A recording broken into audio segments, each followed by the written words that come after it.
ਕੁਲਦੀਪ ਸਿੰਘ ਨੂੰ supreme court ਤੋਂ ਵੱਡਾ ਝਟਕਾ ਲੱਗਿਆ ਹੈ। ਕੁਲਦੀਪ ਸਿੰਘ ਦੀ ਜ਼ਮਾਨਤ ਦੇ ਉੱਤੇ ਰੋਕ ਲਗਾ ਦਿੱਤੀ ਗਈ ਹੈ ਤਾਂ ਸਿੰਘ ਨੂੰ ਸੁਪਰੀਮ ਕੋਰਟ ਤੋਂ ਬਹੁਤ ਵੱਡਾ ਝਟਕਾ ਲੱਗਿਆ ਹੈ।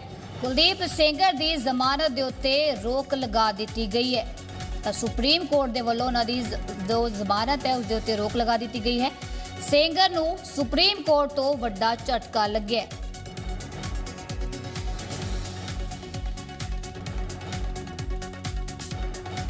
सुप्रीम कोर्ट ने रोक लगा दी है, वो इस केस में जेल से बाहर नहीं आएगा। अभी कोर्ट इस मामले में कुलदीप सेंगर का पक्ष सुनेगा। 4 हफ्ते के बाद ये मामला सुनवाई पर फिर आएगा। उसके बाद सुप्रीम कोर्ट ये तय करेगा कि हाईकोर्ट का आदेश गलत है या सही। लेकिन इससे पहले एक बड़ा झटका है कि कुलदीप सेंगर की जमानत के आदेश पर रोक लग गई है।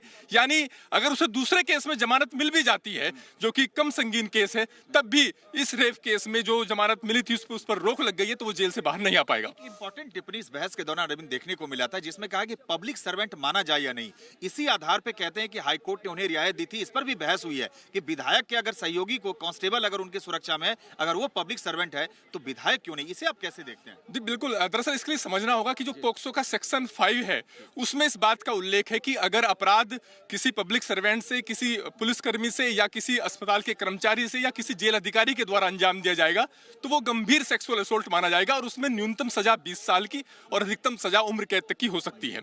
ट्रायल कोर्ट ने माना था कि चूंकि कुलदीप सेंगर एक विधायक था और ऐसे में उसके पास अधिकार था, शक्ति थी, तो ऐसे में ट्रायल कोर्ट ने उसे पब्लिक सर्वेंट माना था। लेकिन हाईकोर्ट का यह कहना था कि पोक्सो एक्ट में जो पब्लिक सर्वेंट की कोई डेफिनेशन नहीं है, अगर आईपीसी से हम इसकी डेफिनेशन लेते हैं तो उसके तहत विधायक पब्लिक सर्वेंट के दायरे में नहीं आता। लेकिन यहाँ पर बड़ी बात यह कि सुप्रीम कोर्ट ने कहा कि अगर पोक्सो एक्ट को छोड़ भी दिया जाए तब भी इस कुलदीप सेंगर को आईपीसी के सेक्शन 376(2)(i) के तहत भी दोषी ठहराया गया है। और ऐसे में हाईकोर्ट ने यह तो कहा कि पोक्सो के सेक्शन 5 के तहत पब्लिक सर्वेंट की कैटेगरी में नहीं आता, लेकिन हाईकोर्ट ने इस तथ्य को नजरअंदाज कर दिया कि आईपीसी का जो 376(2)(i) है उसके तहत भी कुलदीप सेंगर दोषी है और उसमें भी उम्र कैद तक की सजा हो सकती है। अरविंद, बहस के दौरान यह भी कहा कि ऐसे फैसले अगर दिए जाएं, जैसे एसजी मेहता ने मजबूती से दलील रखा, ऐसे फैसले आगे चल के नजीर बन सकते हैं जो अच्छे नहीं है समाज के लिए। हाँ, ये तो सीबीआई का जो याचिका है उसमें भी ये कहा गया था कि हाईकोर्ट ने कई तथ्यों को नजरअंदाज किया। हाईकोर्ट ने